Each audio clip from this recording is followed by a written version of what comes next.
Good morning class. आप लोग कैसे हैं? आई होप अच्छे होंगे, है ना। और अपने स्टडीज़ को लेकर सीरियसली आप लोग पढ़ाई कर रहे होंगे। आज हम लोग बाइक्वाड्रेटिक पॉलिनोमियल के बारे में बात करेंगे, है ना। बाइक्वाड्रेटिक पॉलिनोमियल के बारे में बात करेंगे। और हालांकि ये आपके सीबीएसई बोर्ड में नहीं है, सीबीएसई बोर्ड से क्वेश्चन नहीं पूछा जाएगा। ये कॉम्पिटिशन की बात कर लें, एनटीएससी एंड ओलंपियाड, एनटीएससी या ओलंपियाड, ठीक है ना। जैसे कि एग्जाम में आप बैठेंगे तो इससे भी आपको क्वेश्चन दिख सकता है। तो बाइक्वाड्रेटिक पॉलिनोमियल के बीच में जो कोफिशिएंट और क्या कहते हैं रूट्स हैं, जीरोज हैं, उसके बीच में क्या सोल्यूशन होगा, ठीक है ना। तो पहले तो हमें ये लिखना आना चाहिए कि बाइक्वाड्रेटिक पॉलिनोमियल क्या है। तो fx इक्वल टू ax की power 4 plus bx square plus bx cube cx square plus dx plus e, ठीक है ना। इसकी मैक्सिमम पावर कितनी? 4। तो हाउ मेनी रूट्स, ठीक है ना। कितने जीरोज होंगे बच्चे? जीरोज कितने होंगे? मान लो 4 होंगे, अल्फा होंगे, बीटा होंगे, गामा होंगे और डेल्टा होंगे, ठीक है ना।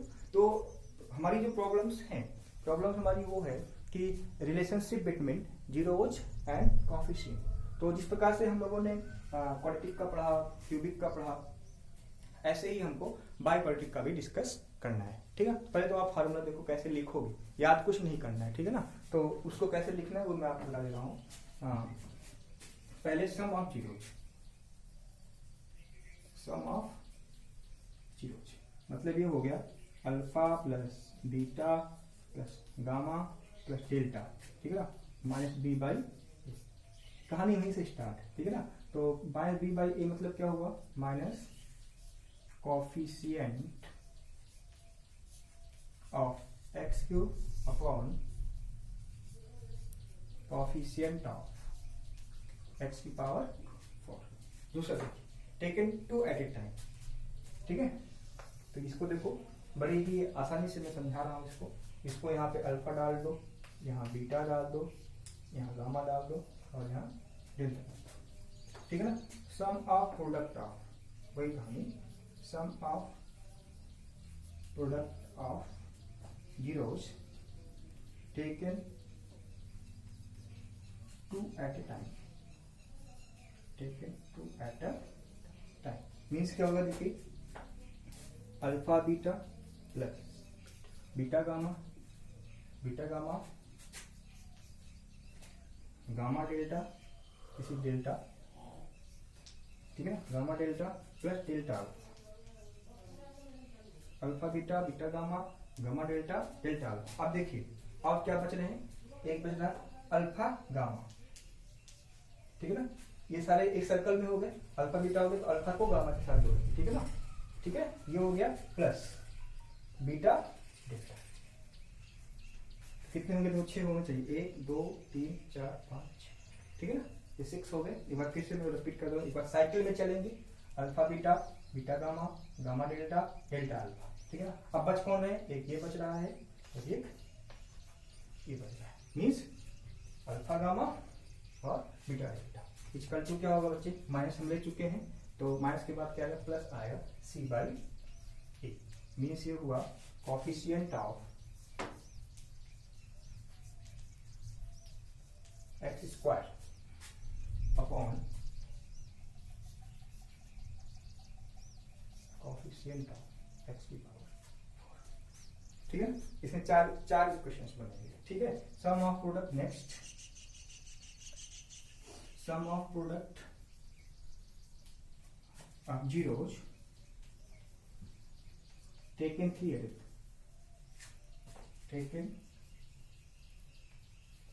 अ टाइम। क्या होगा बच्चे? Alpha beta gamma plus alpha beta gamma plus beta gamma delta beta gamma delta plus gamma delta alpha gamma delta alpha, ठीक है ना। Next plus delta alpha beta है कि delta alpha beta, delta alpha beta, ठीक है ना, ये 4 हो जाएंगे। और कोई बच सकता है क्या? Alpha beta gamma, alpha gamma beta delta alpha. Next जो है beta delta alpha, beta delta alpha. अब देखिए alpha gamma delta, alpha gamma delta हो गए। तो इसमें कितने होंगे बच्चे? 5, 1 2 3 4 5, ठीक है ना। इक्वल टू देखिए बीटा डेल्टा अल्फा, ठीक है। इक्वल टू क्या होगा बच्चे? Minus plus minus plus minus minus क्या होगा? D by A, minus D by A. मतलब क्या होगा बच्चे? इक्वल टू माइनस के time coefficient of x upon coefficient of x की पावर 4, ठीक है। नेक्स्ट है प्रोडक्ट ऑफ जीरोस, यहां लिख रहा हूं प्रोडक्ट ऑफ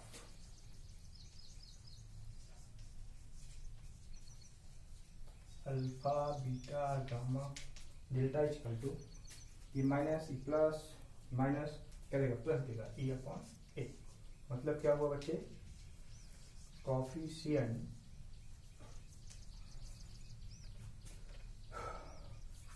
एक कांस्टेंट है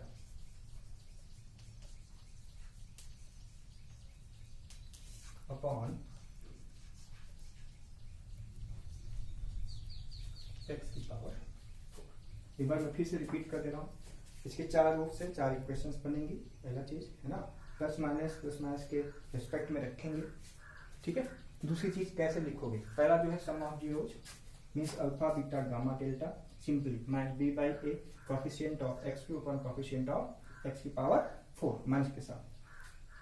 sum of product of zero taken two at a time, alpha beta beta gamma gamma delta delta alpha, फिर एक बार अल्फा गामा के साथ फिर बीटा डेल्टा के पास, ठीक है। C upon A means coefficient of x square upon coefficient of x की पावर 4। नेक्स्ट है sum of product of zeros taken 3 at a time, alpha beta gamma delta, ठीक है, गामा डेल्टा अल्फा बीटा, फिर एक बच रहा है alpha gamma delta, ठीक है ना। और कुछ बच रहा है बीटा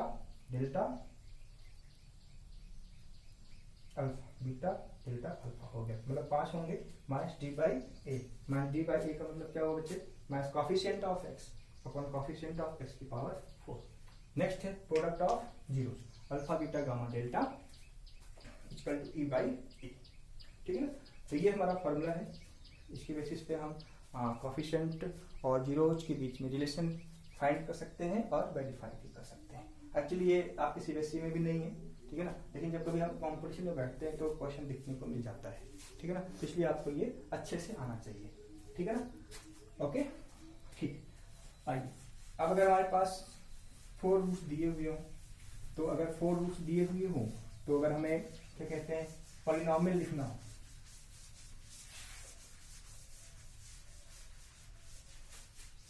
अगर हमें पॉलिनोमियल लिखना हो तो कैसे लिखेंगे? देखिए बाई पार्टी के 4 रूट्स ना, अल्फा बीटा गामा और डेल्टा। तो अगर हमें एफ एक्स लिखना है, पॉलिनोमियल लिखना है, एफ एक्स लिखना है, तो एक तो हमें डायरेक्ट ऐसे लिख सकते हैं x minus alpha x minus beta x minus gamma और x minus delta. One thing is required because x equal to alpha zeros है तो एक्स माइनस अल्फा क्या होगा? Factors. X equal to beta zeros है तो x minus beta factors. X minus gamma zeros है, x equal to gamma zeros तो x minus gamma क्या होगा? Factors. X equal to delta क्या है? जीरोज है तो एक्स माइनस डेल्टा क्या हो जाएगा?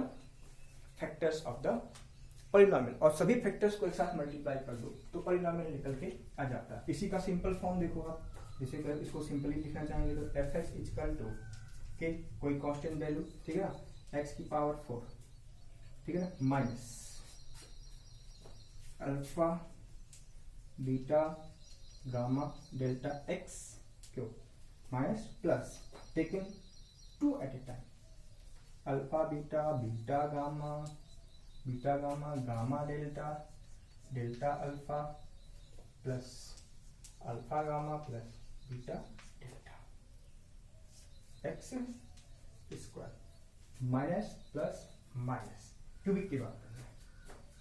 Alpha beta gamma delta alpha plus delta alpha beta. Next क्या होगा बच्चे, plus alpha gamma delta. Alpha gamma delta हो गया बीटा, अल्फा बीटा गामा, इसको लिखना पड़ेगा अल्फा बीटा गामा डेल्टा। तो अल्फा गामा डेल्टा है क्या, अल्फा गामा डेल्टा हो गया है। तो अल्फा बीटा डेल्टा, तो क्या बचने वाला भैया, एक बच रहा है कोई ना, 1 2 3 4, एक कोई बच रहा, alpha gamma delta. Alpha gamma delta हो गया, beta gamma delta, delta beta del alpha, beta del alpha, beta del alpha. क्या हो जाएगा बच्चे, q square x plus, sorry एक बार एक plus minus plus minus plus alpha beta gamma, ठीक है। तो ये तो आप ऐसे ऐसे दिमाग में रखते हो, या तो फिर डायरेक्ट ये लिख, this is simplest way, this is the expansion of the formula, ठीक है। तो ये चीज आप लिखना सीख गए होंगे, ठीक है। मतलब कि ऐसे आप देख लो कितनी पॉसिबिलिटीज हो सकती है, ठीक है ना। उस पॉसिबिलिटी के आधार पर आप इसको लिख लेना, ठीक है ना। ओके, इतना आप लोग करो। हाँ, ये तो फिर आज का लेक्चर जो था सिर्फ कॉन्सेप्ट बेसिस पे था, ठीक है ना। इस कॉन्सेप्ट के बेसिस पे आप लोग कर लेना, और जो नहीं आएगा वो पूछ लेना। पॉलिनोमियल का ये चैप्टर कंप्लीट हो रहा है, क्योंकि ये चैप्टर जो है रिमाइंडर थ्योरम्स और डिवीजन थ्योरम्स के ऊपर डिपेंड करता है, तो वो एक्चुअली आउट ऑफ कोर्स है, ठीक है ना। तो उस चीज़ को हमें नहीं डिस्कस करना है, क्योंकि जाएंगे तो बहुत ही बड़ा हो जाएगा, हम अपने ट्रैक से हट जाएंगे। ये इसलिए था कि कभी कभी भाई उसी पैटर्न पे मैंने बता दिया कि आप इसी पैटर्न पे x की पावर 5 6 हेक्सा जो भी है उसके बेसिस पे आप लिख सकते हो, ठीक है ना। मान लो कभी हमारे पास पूछ लिया 5 हमारे पास ऐसे, सिंपली देख लो क्वेश्चन ऐसे ऐसे पूछेगा। मान लो if 1 2 3 4 5 6 7 are the zeros of polynomial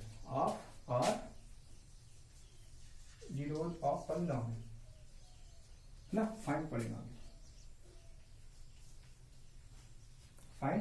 तो आप देखो 1 2 3 4 5 6 7, कितने जीरोज हो गए, 7 जीरोज हो गए। 7 जीरोज का मतलब क्या, 7 जीरोज का मतलब ये हो गया कि इसकी मैक्सिमम पावर क्या होगी, 7 होगी। तो इसको हम लिखने नहीं जाएंगे, ठीक है ना, लिखने जाएंगे चुपचाप ऐसे फैक्टर क्या देंगे, एफ एक्स या पी एक्स इक्वल टू क्या, x minus 1 x minus 2 x minus 3 x minus 4, ठीक है ना, एक्स माइनस 5 एक्स माइनस 6 और एक्स माइनस, इन सभी को एक साथ मल्टीप्लाई कर लोगे तो रिजल्ट आएगा पॉलिनोमियल होगा। बट इतना बड़ा क्वेश्चन पूछेगा नहीं, मान लो अगर पूछेगा भाई तो इसी फॉर्म में लिखा जाएगा, ठीक है ना। देखते ही आप कॉन्सेप्ट के आधार पे टिक मार दो, ठीक है ना। तो आज के लिए इतना ही, बायोलॉजी खत्म हो गया। इसी के साथ पॉलिनोमियल बिल कंप्लीट हो रहा है। आपकी जो रिस्पॉन्सिबिलिटी है वो क्वेश्चन सॉल्व करो एनसीईआरटी के, आर डी शर्मा के, जो नहीं आए वो पूछो। जो सीबीएसई के बोर्ड में है, जो सीबीएसई के पैटर्न पे है, उतना ही हमें यहाँ डिस्कस करना है, ठीक है ना। Thank you.